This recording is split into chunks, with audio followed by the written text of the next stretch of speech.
Ronda Veritas Report.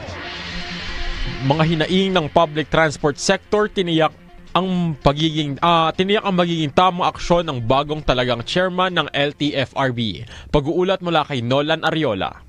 Maraming salamat mga kapanalig. Tagumpay ang ginanap na courtesy call at consultative assembly meeting ng National Transport Leaders, Cooperatives and Corporations kasama ang public transport organizations mula sa iba't ibang lugar sa bansa.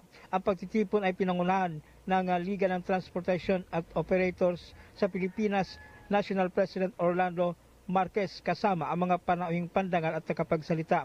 Pagdating ng bagong upong leader ng LTFRB, buong suporta at masayang pagbati ang isinalubong ng iba't ibang malalaking transport groups kay bagong chairman Mendoza. Kabilang sa kanyang mga plano ang pagtatapos ng mga natenggang papeles sa loob ng 30 araw at paggamit ng makabagong teknolohiya para mapabilis ang transaksyon, kabilang ang online registration sa ilalim ng programang Bantay Ruta. Tiniyak ng LTFRB na isa sa panila mga kasong kriminal laban sa mga kilalang kolorom. Ayon kay Mendoza, 4 kaso ng pagbabago ng ruta ang nakabinbin sa ngayon.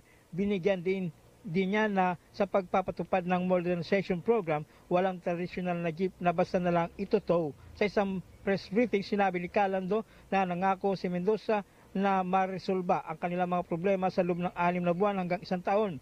Ibinunyag din niya na inaprobahan na ni Pangulong Marcos ang 10 bilyong ayuda para sa transport sector sa ilalim ng bagong Pilipinas program.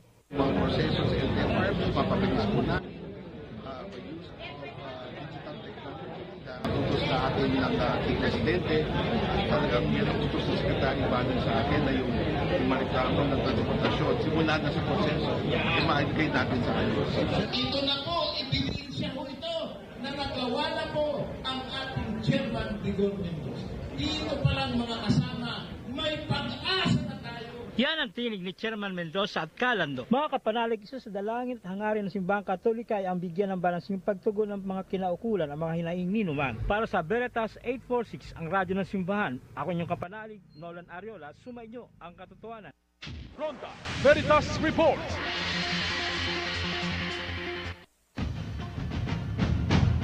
Jubilee Mill River Church, EDSA Shrine,